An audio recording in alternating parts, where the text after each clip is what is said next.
Contaram-me que ela tinha ido embora. Disseram-me que ela roubou 100 mil e fugiu para viver uma vida de luxo. Passei 6 meses a odiá-la. 6 meses a desejar poder enfiar uma bala entre os olhos dela por causa da traição. Mas hoje à noite o diabo pregou-me uma partida. Não a encontrei num palácio. Não a encontrei num hotel. Encontrei a única mulher por quem alguma vez me importei, enroscada num saco de plástico preto atrás de um contentor na South Side de Chicago. Ela não estava a viver como uma rainha. Ela estava a morrer como um rato. E quando vi o anel que estava gravado na pele dela, soube que a cidade ia arder. O vento que soprava do lago Michigan cortava as ruas de Chicago como uma faca serrilhada. Mas dentro do Cadillac Escalade blindado e personalizado, a temperatura estava perfeita, 21 graus Celsius. Dante Cavallaro ajustou os punhos do seu fato cinzento feito à medida. Olhou pela janela vidrada, observando a neve cinzenta e lamacenta a voar. Tinha 32 anos, era o capo do Chicago Outfit e, naquele momento, estava num humor que fazia os seus próprios seguranças suarem. "Rocco!" disse Dante, a sua voz um murmúrio grave que vibrava pela cabine silenciosa. "Diz-me outra vez por que é que a reunião com os representantes sindicais foi transferida para um armazém no Distrito da Carne, em vez do Drake Hotel." Rocco, uma montanha de homem com um lábio cicatrizado, olhou pelo espelho retrovisor. "Disseram que era por discrição, chefe. O calor federal está alto esta semana." "Discrição?" Dante bufou. "Isto cheira a armadilha. Se Silas Vane pensa que me pode atrair para uma caixa de morte apenas mudando o local, ele é mais burro do que o pai dele era." O carro abrandou, até parar num beco estreito, atrás de uma fileira de edifícios industriais decadentes. A reunião tinha sido uma perda de tempo. Nenhuma emboscada, apenas incompetência. O representante sindical não tinha aparecido. Dante estava a ferver.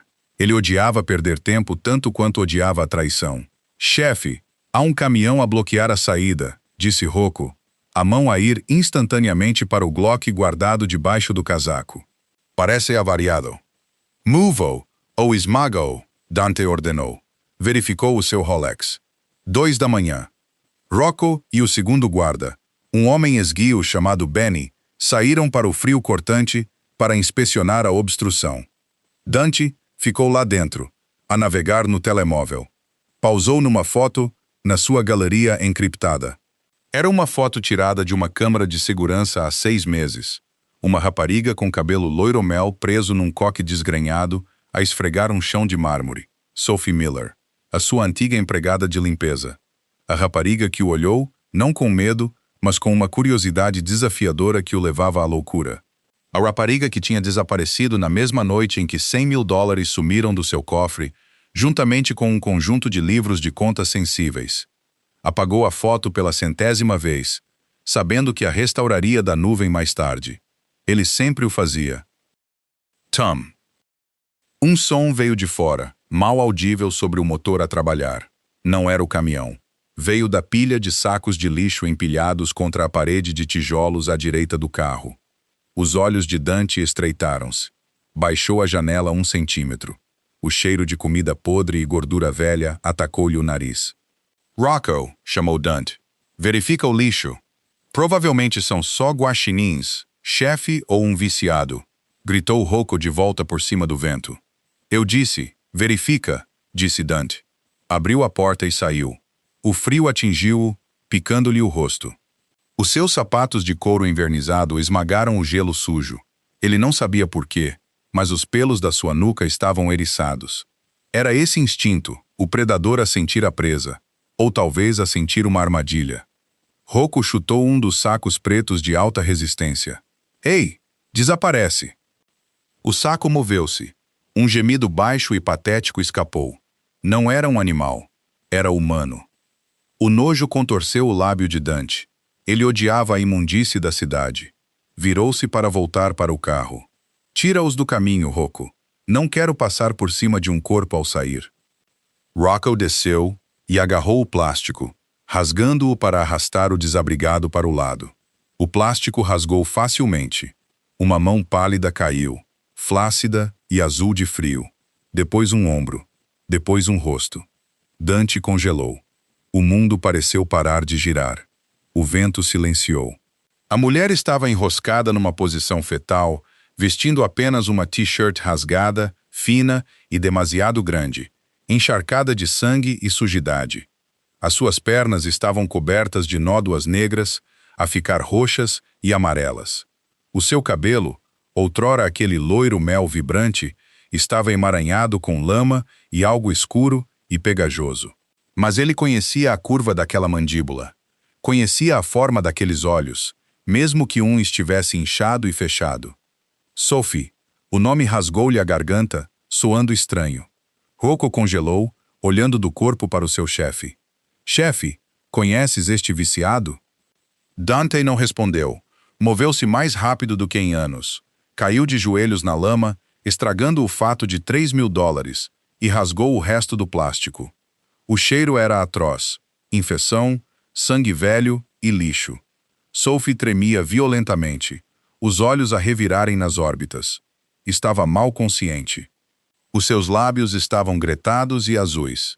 Sophie, Dante rosnou, as mãos pairando sobre ela, com medo de a tocar, porque ela parecia que ia partir-se.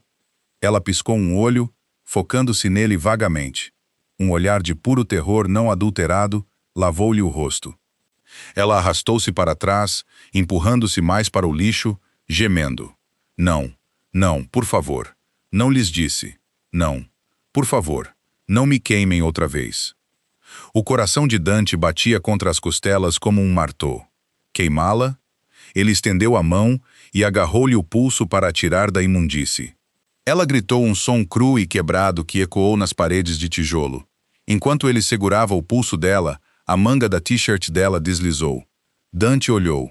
Ali, gravada na pele macia do antebraço dela, estava uma marca de queimadura. Estava fresca, infetada e vermelha de raiva. Não era apenas uma queimadura aleatória. Era uma forma, uma serpente a comer a própria cauda, o uróboro, o símbolo da família Veni, Silas Veni, o seu rival. Dante olhou para a mulher que ele tinha passado 6 meses a odiar por o ter roubado. Ela não estava a viver no luxo. Ela tinha sido uma prisioneira. Uma fúria tão pura, tão branca e quente, explodiu no peito de Dante que ele quase desmaiou. Olhou para Rocco, os seus olhos eram vazios escuros de violência. Quem? A voz de Dante quebrou, depois desceu para um sussurro demoníaco. Quem é que te pôs aqui? A cabeça de Sophie pendeu. Dante. Ela sussurrou o nome, um fantasma nos lábios, antes de o seu corpo ficar mole nos braços dele. Dante pegou nela. Ela não pesava nada. Era pele e ossos. Ignorou a sujidade que transferia para suas roupas. Ignorou os olhares chocados dos seus homens. Abrem o carro, Dante rugiu. Agora. Chefe, o hospital fica a 20 minutos de distância, começou Benny. Liguem ao Dr. Evans. Digam-lhe para nos encontrar na cobertura. Se ele não estiver lá em 10 minutos, mato-o eu mesmo. Dante deslizou para o banco de trás, embalando Sophie contra o peito. Conduze. E Rocco. Sim, chefe.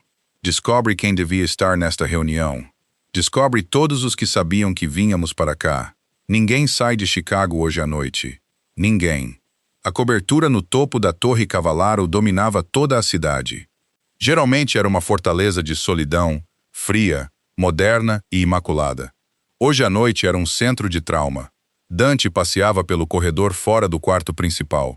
A sua camisa ensopada de sangue descartada no chão, deixando-o apenas com uma t-shirt branca e calças de fato. Lavou a sujidade das mãos, mas não conseguia lavar a sensação da pele fria dos seus dedos. Dentro do quarto, o Dr. Evans e 2 enfermeiras que ele tinha em lista privada estavam a trabalhar. Durante a última hora, Dante tinha ouvido o silêncio. Era pior do que gritos. Finalmente, a porta abriu-se. Dr. Evans, um homem grisalho que tinha tratado mais ferimentos de bala do que a unidade de trauma do condado de Cook, saiu. Parecia pálido. Dante, disse Evans, tirando os óculos. Ela está viva? Dante exigiu, aproximando-se do espaço do médico. Ela está estável e mal. Está gravemente desnutrida, desidratada e hipotérmica. Tem 3 costelas partidas, uma fratura capilar na maçã do rosto esquerda e extensos danos nos tecidos moles. A mandíbula de Dante apertou-se até os seus dentes rangerem. A marca no braço dela? Queimadura de 3º grau, infetada. Começamos com antibióticos fortes, mas... Dante, Evans hesitou. Há mais alguma coisa. O relatório toxicológico ainda não voltou, mas com base na dilatação das pupilas e nos tremores, ela foi drogada. Pesadamente, durante muito tempo. Algo para manter complacente, mas lúcida o suficiente para sentir dor. Dante deu um murro na parede ao lado da cabeça de Evans. O gesso rachou.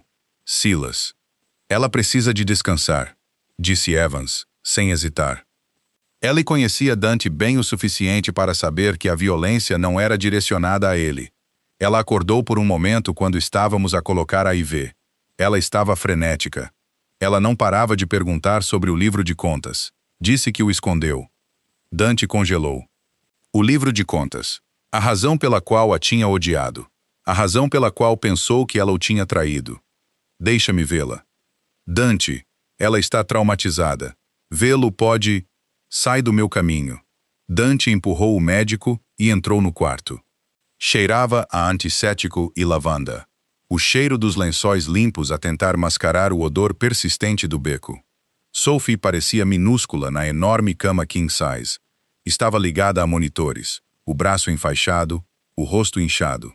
Dante puxou uma cadeira para a beira da cama e sentou-se. Observou a subida e descida do seu peito. Há 6 meses, ela era a empregada vibrante e de língua afiada que não tinha medo de lhe dizer que a sua gravata não combinava com o seu fato. Ela era a única pessoa na sua vida que não se curvava a ele. Ele queria-a então. Ele tinha planeado quebrar a sua própria regra de não tocar na equipa. Depois o dinheiro desapareceu. O livro de contas desapareceu. E ela desapareceu. Ele estendeu a mão, afastando um fio de cabelo solto da testa dela. Os olhos dela abriram-se ligeiramente. O pânico foi imediato. Ela tentou sentar-se, arquejando, a arrancar a linha da Ivy. Sophie, para!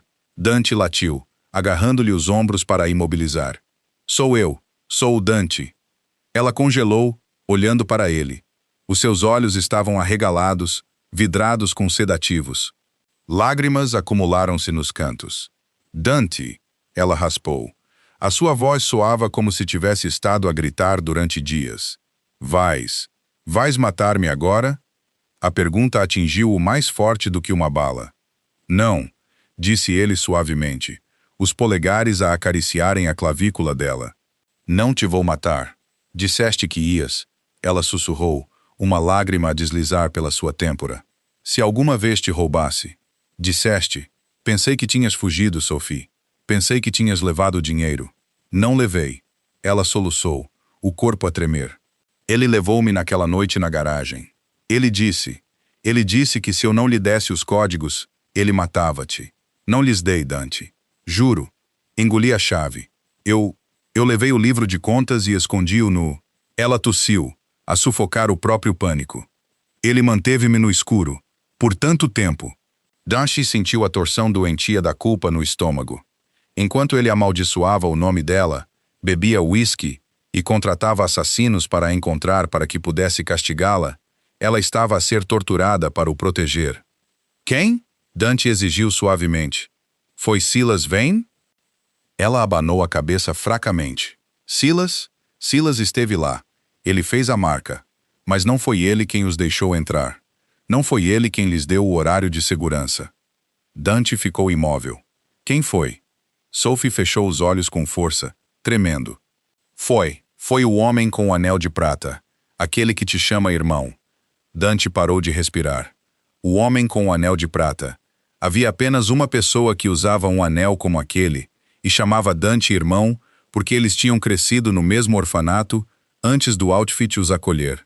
Matteo, o seu subchefe, o seu melhor amigo, o homem que atualmente dirigia as operações do cassino no centro da cidade. Matteo, Dante sussurrou o nome, com um gosto de cinzas. Ele queria o teu lugar, Dante, Sophie sussurrou. Ele disse a Silas que, se eles me quebrassem, poderiam chantageá-lo. Mas quando eu não falei, quando fiquei doente, Eles deitaram-me fora. Ela agarrou a mão de Dante com uma força surpreendente. Tens de fugir. Mateo, ele sabe que me encontraste agora. Boom! Uma explosão massiva abalou o edifício. Os vidros das portas da varanda tremeram violentamente. Os alarmes na cobertura começaram a gritar. Dante estava de pé instantaneamente. Olhou para os monitores.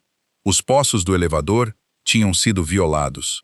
Fiquem aqui, Dante ordenou, pegando numa pistola 1911 altamente personalizada da gaveta da mesinha de cabeceira. Dante! Sophie gritou, tentando alcançá-lo. Ele virou-se para trás, o rosto uma máscara de violência fria e calculada. Não vou fugir, Sophie. Não desta vez. Caminhou até a porta, armou a arma e falou para o seu comunicador. Rocco, ordem de morte em vigor. Mateo é um traidor. Abram fogo a todos os que não são família. Queimem tudo se for preciso. Olhou para Sophie uma última vez. Vou trazer-te a cabeça dele. A memória atingiu Dante como um golpe físico, mais agudo do que o zumbido nos seus ouvidos da explosão. Era uma terça-feira chuvosa de novembro. A biblioteca da propriedade Cavallaro era um santuário de mogno e couro, geralmente silencioso. Mas nesse dia, Dante irrompeu, batendo a porta com tanta força que as janelas tremeram. Tinha acabado de vir de uma reunião com a Bratva russa. Tinha corrido mal. Os seus nós dos dedos estavam cortados e sangravam, manchando os punhos imaculados da sua camisa branca. Está-se a pingar sangue no tapete persa. Vai ser um pesadelo para tirar. Dante girou, a arma a meio de ser sacada, antes de perceber que era apenas a empregada, Sophie. Ela estava numa escada rolante, a limpar as prateleiras superiores da secção de história. Ela não parecia aterrorizada, o que era a reação apropriada quando o amanhecer de Chicago irrompeu num quarto a sangrar. Ela parecia aborrecida. Sai, Sophie, Dante rosnou, caminhando para o minibar para se servir de um whisky. Não até eu terminar esta secção. A senhora Higgins, a governanta, vai ter a minha cabeça se houver pó, respondeu ela, sem se mover. Dante bebeu o líquido âmbar, num só gole ardente. Olhou para ela. A maioria da equipa nem se atrevia a fazer contato visual com ele. Sophie era diferente. Ela estava a pagar uma dívida. O seu pai tinha sido um jogador que pediu demasiado dinheiro emprestado aos agiotas de Dante. Quando o pai morreu, a dívida recaiu sobre ela. Em vez de a vender para um bordel, o que era o protocolo padrão para os capitães de nível inferior, Dante interveio. Ele deu-lhe um emprego. Vem aqui para baixo, ordenou Dante. Sophie suspirou, colocou o espanador na prateleira e desceu. Caminhou até ele, o seu simples uniforme cinzento, incapaz de esconder a graça dos seus movimentos. Ela meteu a mão no bolso do avental e tirou um lenço limpo. Sem pedir permissão, pegou na sua mão ferida. Devia mesmo parar de dar murros nas pessoas, Sr. Cavallaro. Faz mal à sua pele, disse ela, limpando os nós dos dedos cortados. Dante olhou para ela. As mãos dela estavam ásperas de trabalho, mas o seu toque era gentil. Cheirava a baunilha e cera de chão. Era intoxicantemente doméstico, numa vida cheia de pólvora e perfume barato. Insultaram a família, disse Dante, a sua voz a baixar uma oitava. Ele não tirou a mão. E eles já devem estar arrependidos, murmurou Sophie, a enrolar o pano à volta da sua mão. Olhou para cima e por um momento o ar na sala ficou pesado, carregado. Dante encontrou-se a inclinar-se. Queria saber se ela sabia tão doce como cheirava. Queria esquecer a política, os assassinatos, a ameaça constante de prisão e simplesmente perder-se em algo suave. Sophie, sussurrou ele. Sabes que não pertences aqui. Não tenho para onde ir. Ela sussurrou de volta, a respiração presa enquanto a mão dele se movia para descansar na cintura dela. Posso mandar-te embora, disse ele, o polegar a roçar-lhe a linha do maxilar. Paris, Roma. Posso saldar a dívida. Não quero caridade, disse ela ferozmente, os seus olhos azuis a faiscar. Pago o que devo. Já pagaste o suficiente. Ele baixou a cabeça. Os seus lábios estavam a milímetros de distância. Podia sentir o tremor dela, não de medo, mas da mesma atração magnética que ele sentia. Era perigoso. O Adorno não se apaixonava pela empregada. Era uma fraqueza, uma responsabilidade. A porta de carvalho pesado rangeu. Eles saltaram um do outro. Mateo estava na ombreira, um anel de prata a brilhar no dedo enquanto apoiava a mão na moldura. Ele estava a sorrir, mas o sorriso não lhe chegava aos olhos. Interrompendo algo, irmão? Perguntou Mateo, o seu olhar demorando-se em Sophie com um olhar que fez a pele de Dante arrepiar-se. Nada, disse Dante, a sua voz novamente fria. Sophie estava apenas a sair. Sophie saiu apressada, a cabeça baixa, o rosto corado. Dante observou-a partir, sentindo uma estranha sensação de perda. Aquele foi o começo. Nas semanas seguintes, foram olhares roubados, conversas noturnas na cozinha quando ele não conseguia dormir. Ele soube que ela adorava música clássica, mas que tinha vendido o seu violoncelo. Soube que ela queria ser contabilista, que era brilhante com números. Depois veio a noite do roubo. Dante estava fora da cidade. Regressou ao caos. O cofre do seu escritório privado estava aberto. $100.000 em dinheiro tinham desaparecido. O livro de contas preto contendo os nomes de todos os juízes e políticos na sua folha de pagamentos tinha desaparecido. E Sophie tinha desaparecido. Mateo apresentou as provas, filmagens de segurança de uma figura num uniforme de empregada a entrar no escritório, um bilhete só de ida para o México, comprado em nome dela. Dante sentiu uma traição tão profunda que eclipsou toda a lógica. Ele não tinha apenas perdido dinheiro. Tinha perdido a única pessoa em quem começara a confiar. Ele fechou o coração naquela noite. Agora, parado na sua cobertura, ao ouvir o alarme gritar, Dante percebeu a verdade. A figura no vídeo tinha sido uma plantação. O bilhete era uma distração. Sophie não tinha fugido. Ela tinha entrado no escritório e encontrado Mateo a roubar o livro de contas. Ela tinha o confrontado. E porque se recusou a ser comprada, Mateo entregou-a a Silas Vane para ser torturada, sabendo que Silas se divertiria a quebrar o brinquedo favorito de Dante. Dante apertou a arma mais forte. O flashback desvaneceu-se, substituído pela dura e fria realidade do presente. Ele não ia cometer o erro de a deixar ir outra vez. A explosão tinha cortado a energia principal. A cobertura foi mergulhada na escuridão, iluminada apenas pelo brilho vermelho das luzes de emergência e pelo brilho da cidade abaixo. Contacto West Terrace, a voz de Rocco rugiu pelo comunicador. Vidros estilhaçaram enquanto ganchos de escalada irrompiam pelas janelas do chão ao teto. Homens em equipamento tático preto desciam para a sala de estar, com espingardas de assalto erguidas. Abaixem-se! Dante gritou, derrubando uma enfermeira que estava congelada no corredor. Balas mastigavam o gesso onde a cabeça dele estivera um segundo antes. Dante rolou, levantando-se sobre um joelho. Disparou a 1911 personalizada 3 vezes. Bang, bang, bang! 2 mercenários caíram. O terceiro rastejou para se abrigar atrás de um pilar de mármore. Dante não esperou. Moveu-se em direção ao quarto. Rocco, status. Os elevadores estão armadilhados com C4. Não os podemos usar, gritou Rocco, o som de tiros automáticos a irromper ao fundo. Eles também estão a vir pela escada. É um movimento em pinça, chefe. Estamos encurralados. Dante abriu a porta do quarto. O quarto estava em caos. A explosão tinha derrubado o equipamento. Dr. Evans estava no chão, a proteger a cabeça. Mas Sophie estava a tentar sair da cama. Tinha arrancado as íveis do braço, sangue a escorrer pela pele. Estava pálida, a tremer violentamente, agarrando a mesa lateral para se apoiar. Sophie!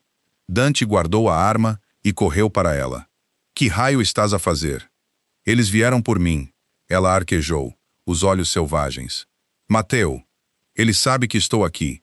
Se eu ficar, eles matam-te. Se tu fores embora, morres. Não, Dante disse.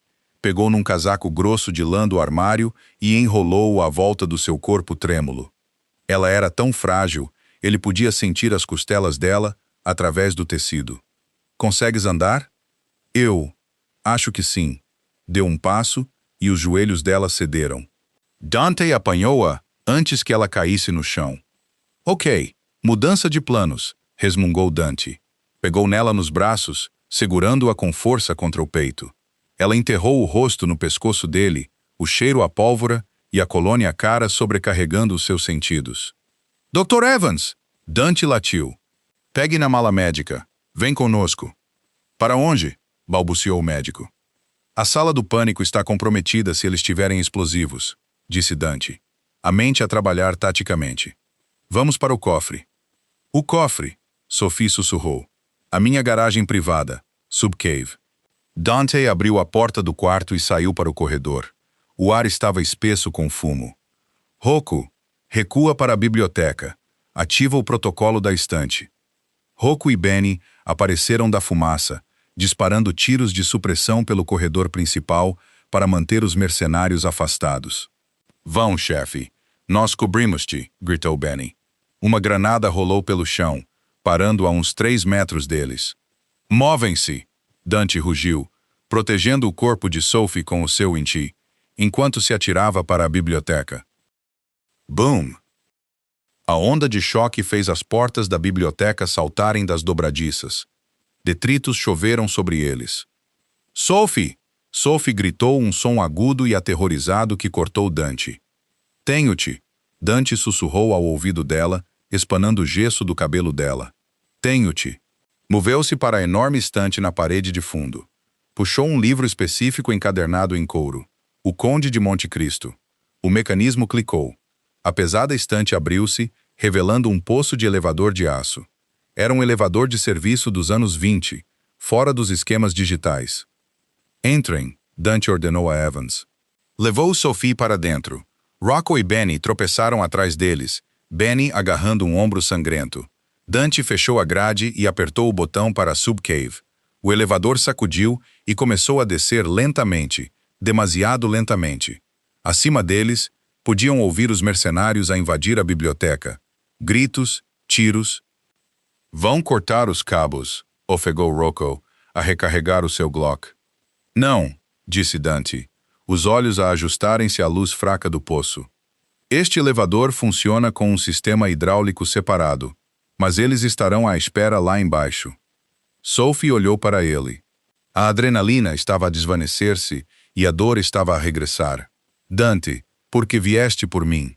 No beco, Dante olhou para baixo para ela. O seu rosto estava manchado de fuligem. A sua camisa arruinada, o seu império literalmente a arder acima da sua cabeça. Por quê? Disse ele, a voz rouca. O dinheiro não importava. O livro de contas não importava de todo. Percebi isso no momento em que te vi naquele lixo. Ele tocou-lhe na bochecha com um dedo ensanguentado. Vou queimar o mundo pelo que te fizeram, Sophie. Mas primeiro, temos de sobreviver. O elevador estremeceu e parou. A subcave, o cofre. Isto não era apenas uma garagem, era um bunker. Fileiras de carros de luxo estavam sob luzes fluorescentes, mas ao longo das paredes havia prateleiras de armas. Benny, pega no kit médico do SUV, Dante ordenou. Cura-te. Rocco, prepara o G-Wagon blindado. Precisamos de blindagem pesada. Dante levou Sophie para o banco do passageiro de um Mercedes G63 AMG, preto mate. Ele apertou o cinto dela. Para onde vamos? Ela perguntou fracamente. Casa segura, a norte da cidade. Ninguém sabe dela exceto eu. De repente, as luzes da garagem piscaram e morreram. Escuridão total. Uma voz ecoou pelo sistema de som da garagem. Uma voz suave, zombeteira e familiar. Dante, Dante, sempre a esconder-te na cave. Pensaste mesmo que não ia desativar a energia secundária? Mateu. Sophie Gamoy. Vejo que encontraste a nossa pequena empregada fugitiva, zombou a voz de Mateu.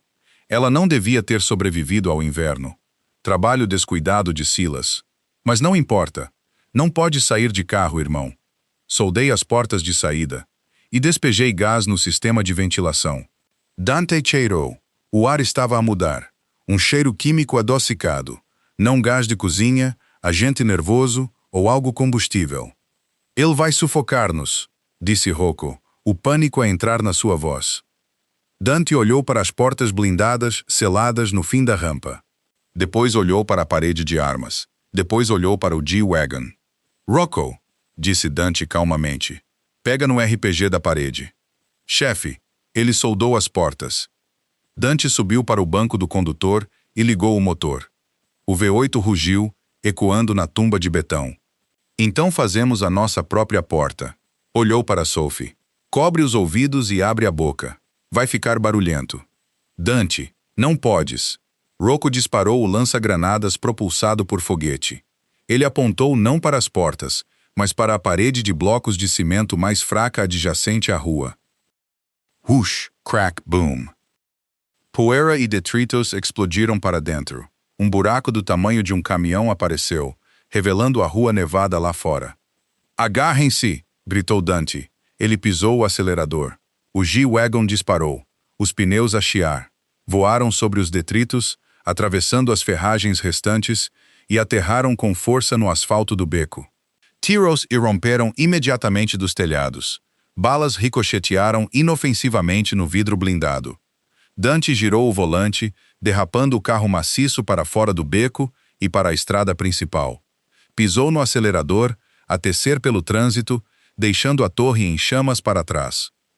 Olhou para Sophie. Ela estava inconsciente novamente, a cabeça a cair contra o cinto de segurança.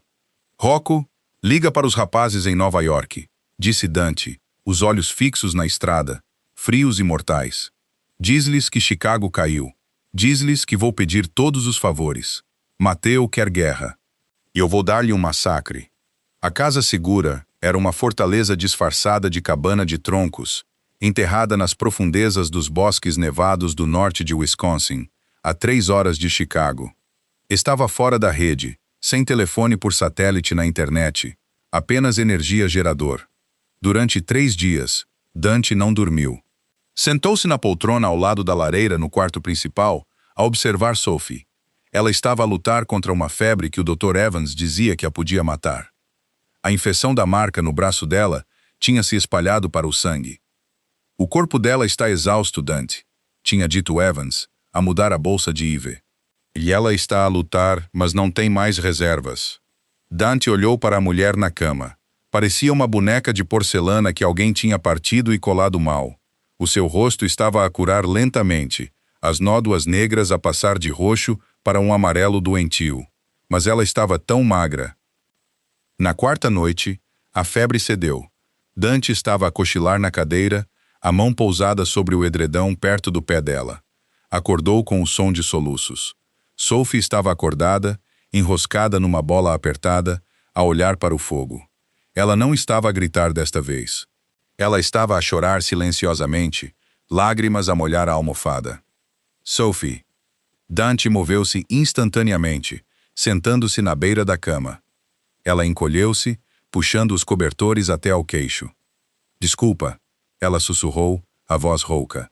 Não queria acordá-lo. Eu só tive um sonho sobre a cave. A mandíbula de Dante apertou-se. Não estás na cave, estás comigo. Eu pareço nojenta, disse ela, fechando os olhos com força. Vi-me no espelho quando fui à casa de banho. As cicatrizes, as queimaduras, pareço um monstro. Dante estendeu a mão e puxou gentilmente o cobertor do rosto dela. Ela tentou resistir, mas ele foi persistente. Olha para mim, ordenou ele suavemente. Ela abriu os olhos cheios de vergonha. Não pareces um monstro, disse Dante, a voz embargada pela emoção. Pareces a única coisa que importa. Pegou num pano quente da bacia na mesinha de cabeceira. Deixa-me limpar o penso. Não, cheira mal, é feio. Sophie. Ele desenrolou gentilmente as ligaduras do braço dela. A marca, o uróboro, estava vermelha e inflamada, um sinal permanente da crueldade de Silas Vane. Dante olhou para ela, o ódio por Silas e Mateo a ferver nas suas veias, mas as suas mãos permaneceram firmes e gentis. Limpou a ferida com soro fisiológico, aplicando uma pomada fresca. Sophie sibilou de dor, mas não se afastou. Por que é que não lhes deste os códigos? Perguntou Dante baixinho, a selar a gaze fresca. Por que é que não lhes deste o que eles queriam? Eu teria te perdoado, teria compreendido. Sophie olhou para ele, os olhos a perscrutarem o seu rosto.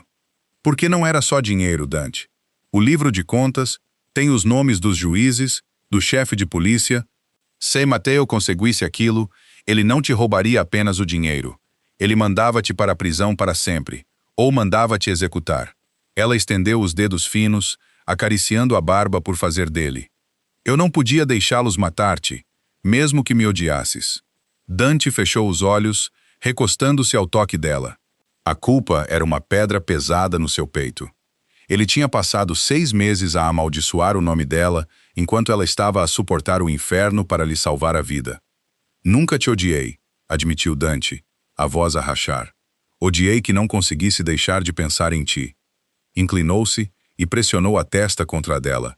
Prometo-te, Sophie, vou apagá-los. Vou garantir que todas as vezes que eles fecharem os olhos, vejam a minha cara, e depois vou acabar com eles. Sophie afastou-se ligeiramente. Dante, espera. Há algo que precisas de saber. Podemos falar de negócios mais tarde. Não, ela insistiu, sentando-se com esforço.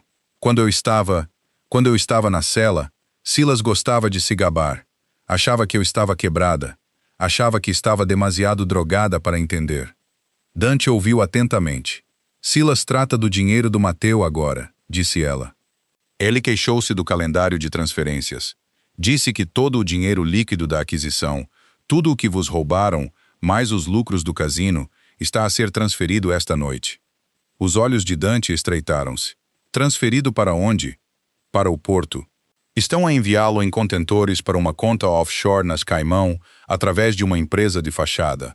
Esta noite é a transferência. Se eles movessem aquele dinheiro, Mateo ganharia. Ele teria os recursos para comprar a comissão em Nova York. Dante levantou-se, o predador a renascer. O Porto de Chicago. Sabes qual terminal? Terminal 4, disse Sophie. A família Vane é dona dele.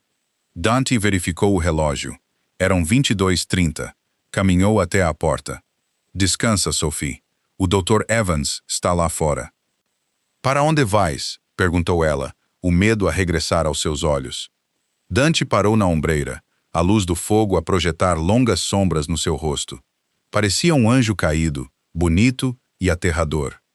Vou buscar o meu dinheiro de volta. O Porto de Chicago era um cemitério de contentores de aço e névoa gelada. O vento do lago era brutal, chicoteando por entre as fileiras de caixas de metal enferrujadas. O Terminal 4 estava iluminado como um estádio de futebol. Holofotes cortavam a escuridão. Dezenas de homens armados patrulhavam o perímetro. No centro, um guindaste maciço carregava um contentor preto para um navio cargueiro atracado no cais. Mateo não estava a arriscar. Tinha toda a sua tripulação ali. Dante deitou-se de bruços no topo de uma pilha de contentores a 300 metros de distância, a olhar através da mira de um rifle de precisão silenciado. O vento mordia a sua pele exposta, mas ele não sentia. Rocco, sussurrou Dante no seu comunicador. Status. As cargas estão prontas no portão leste, a voz de Rocco crepitou. Benny e os rapazes de Nova York estão posicionados no oeste. Dante tinha pedido o seu favor. Uma equipa de ataque especializada da família Gambino de Nova York tinha chegado de jato privado há 1 hora. Eram profissionais, silenciosos, letais. Esperem pelo meu sinal, disse Dante. Ele escaneou a área. Viu Silas Vane, o homem que tinha torturado Sophie. Silas estava perto da rampa de carga, a usar um grosso casaco de pele e a fumar um charuto, a rir com um dos trabalhadores do porto. Parecia confortável, arrogante. Dante ajustou a mira. As miras pousaram no joelho de Silas. Isto é pela marca, sussurrou Dante. Twip. O tiro silenciado foi mal um sussurro. Lá embaixo no cais, a perna de Silas explodiu. Ele caiu a gritar, agarrando o joelho estilhaçado. Caos irrompeu. Agora! Dante rugiu para o comunicador. Boom! O portão leste explodiu numa bola de fogo. Rocco conduziu um petroleiro roubado através dos destroços que bloqueavam a saída. Vai, vai, vai, vai! A equipa de Nova York invadiu a cerca de oeste, movendo-se numa formação de cunha tática, os seus rifles HK-416 a abaterem os guardas confusos de Mateo com precisão cirúrgica. Dante não ficou no telhado. Deixou cair o rifle e desceu de rapel pela lateral do contentor, sacando de 2 facas de combate. Ele não estava ali para sniper. Ele estava ali para caçar. Moveu-se pela labirinto de contentores como um fantasma. Um guarda virou a esquina. Dante estava em cima dele antes que o homem pudesse erguer a arma, uma faca a cortar a sua artéria carótida. O guarda caiu silenciosamente. Dante pegou na submetralhadora do guarda e continuou a mover-se. Estava a dirigir-se para a rampa de carga. Estava a dirigir-se para Silas. O tiroteio era intenso. Balas faiscavam nos contentores de metal. O som era ensurdecedor. Mas Dante tinha visão de túnel. Chegou ao centro da clareira. Silas arrastava-se para trás de uma barreira de betão, deixando um rasto de sangue na neve. Os seus homens tentavam cobri-lo, mas estavam encurralados pelo fogo de supressão de Rocco. Dante saiu para o aberto.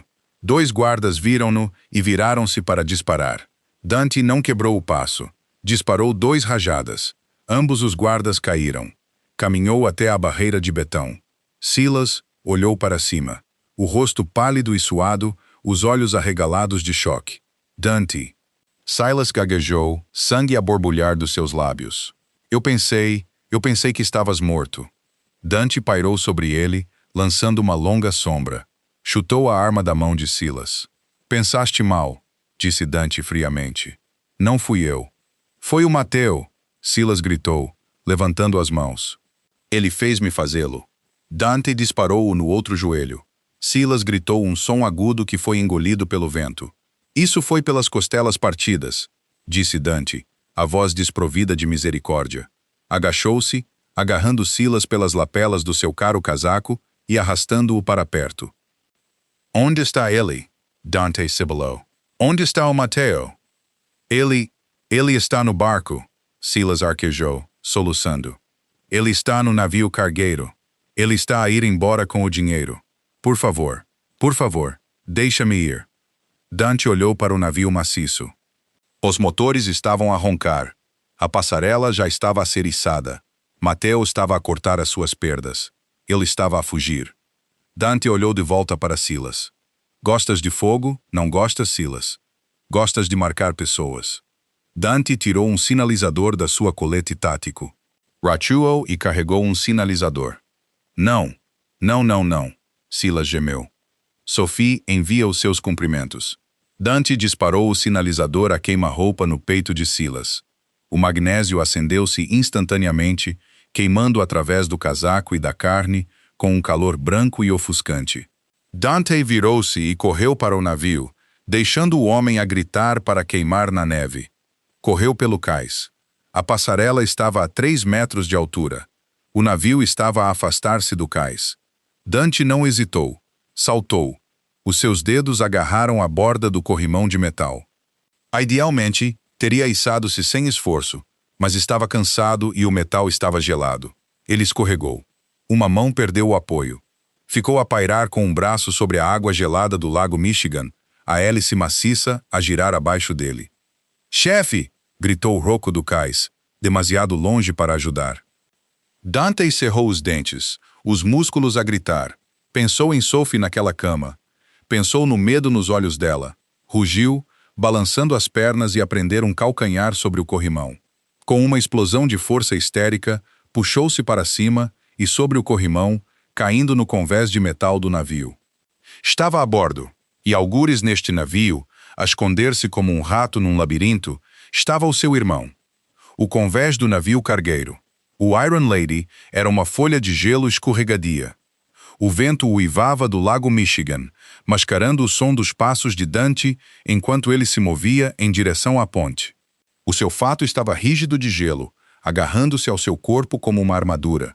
As suas mãos estavam dormentes, mas o aperto na faca de combate era de ferro. Contornou os convéses inferiores. Ele conhecia Mateo. O seu irmão não se esconderia na sala das máquinas com os ratos. Ele estaria na ponte a olhar para o mundo, a fingir que era um rei. Dante chutou a escotilha da torre da ponte. 2 tripulantes ergueram armas. Dante moveu-se com a eficiência de uma máquina. Um corte no pulso, um golpe na têmpora com o punho. Estavam caídos antes de tocar no chão. Subiu as escadas, o metal a ressoar sob as suas botas. Chegou ao topo, a casa do Leme. A porta estava destrancada. Dante abriu-a. A sala estava banhada pelo brilho vermelho dos painéis de instrumentos. Para além do vidro, o vazio negro do lago estendia-se infinitamente. Mateo estava ao leme, a olhar para a escuridão. Tinha um copo de uísque numa mão e um pesado revólver na outra. Não se virou. Estás atrasado, irmão, disse Mateo, a sua voz calma, quase conversacional. O vento estava mau, respondeu Dante, entrando na sala. Não levantou a faca, apenas observou. Mateo virou-se lentamente. Parecia impecável num trench coat azul marinho, o cabelo penteado para trás. Mas os seus olhos, aqueles olhos castanhos familiares em que Dante confiara desde que tinham 5 anos, estavam mortos. Observei-te assaltar, disse Mateo, a beber um gole de whisky. Disse ao capitão para acelerar, mas bem no fundo sabia que conseguias. Tu consegues sempre. Essa é a tua maldição, Dante. Tu sobrevives a tudo. Por quê? Perguntou Dante. Uma palavra. Era a única que importava. Mateo riu, um som amargo e irregular. Porque durante 20 anos, eu fui a tua sombra. Dante é o dom. Mateo é o subchefe. Dante é o cérebro. Mateo é o punho.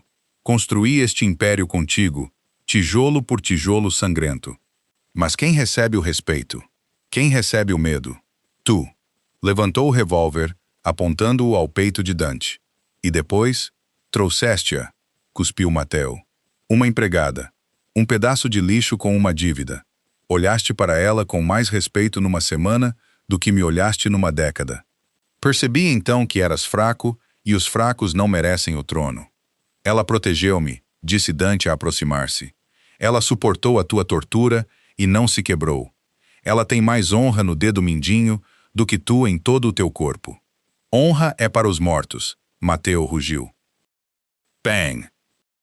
A bala atingiu o ombro de Dante. A força fê-lo girar. Ele caiu contra a consola do radar. Dor quente e cega queimou o seu lado esquerdo. Fica quieto, Mateo gritou, a avançar, a arma a tremer na sua mão. Não me faças fazê-lo outra vez. Fica quieto e morre como um homem. Dante gemeu, pressionando a mão contra a ferida. Sangue escorria entre os seus dedos. Olhou para cima, a visão a nadar. Erraste o meu coração, Matt, ofegou Dante. Sempre foste um mau atirador. Cala-te! Mateo armou o cão novamente. Estava a 1,5 metros de distância. Vou levar o dinheiro. Vou desaparecer e tu vais ser comida de peixe. Puxou o gatilho. Click! Mateo congelou. Olhou para a arma. Uma falha. Naquele segundo de hesitação, Dante saltou. Ignorou a dor a gritar no seu ombro. Derrubou Mateo, empurrando-o contra o vidro grosso do para-brisas. O revólver arrastou-se pelo chão. Lutaram. Não foi uma luta de artes marciais. Foi uma briga entre irmãos que se odiavam. Punhos voaram, a estalar contra os ossos. Mateo era forte, alimentado pelo ciúme. Mas Dante era alimentado por algo mais sombrio. Mateo deu uma joelhada a Dante no estômago e empurrou-o para trás. Tirou uma faca de baioneta do casaco. Eu amei-te, seu filho da... Gritou Mateo, a cortar. A lâmina cortou uma linha pela bochecha de Dante. Dante agarrou o pulso de Mateo. Torceu com força. Houve um estalar doentio. Mateo uivou, deixando cair a faca. Dante não parou. Deu um gancho direito na mandíbula de Mateo. Depois um esquerdo. Agarrou Mateo pelas lapelas do casaco e deu-lhe uma cabeçada. Mateo desabou, deslizando pela consola até ao chão. Estava derrotado, sangrento, partido. Dante ficou sobre ele, o peito ofegante, o sangue a pingar do seu rosto e ombro. Pegou no anel de prata caído de Mateo do chão. Tinha escorregado durante a luta. Não me traíste apenas, sussurrou Dante, a voz a tremer de raiva. Machucaste-a, puseste-a no lixo. Mateo olhou para cima, um olho inchado e fechado. Tossiu sangue. Faz, Dante. Manda-me para o inferno. Vou guardar-te um lugar. Dante olhou para o anel. Depois olhou para a porta aberta que levava ao convés gelado. Não, disse Dante friamente. O inferno é demasiado bom para ti. Agarrou Mateo pela coleira e arrastou-o para o convés gelado. O vento estava feroz agora, as ondas a baterem no casco. Dante arrastou-o até ao corrimão. Dante, espera, implorou Mateo, percebendo o que estava a acontecer. Dante, somos irmãos. O orfanato, lembras-te do orfanato? O meu irmão morreu no dia em que a tocaste, disse Dante. Levantou Mateo. Dante, não! Dante empurrou-o para fora. O grito de Mateo foi instantaneamente engolido pela escuridão rugidora do lago. Houve um salpico e depois nada. Apenas a água negra a agitar-se e o frio cortante. Dante ficou no corrimão durante muito tempo, a observar o rasto do navio. Apertou o ombro sangrento. O rádio no seu cinto crepitou. Chefe. Era Rocco. Conseguimos o cais. O navio está a parar.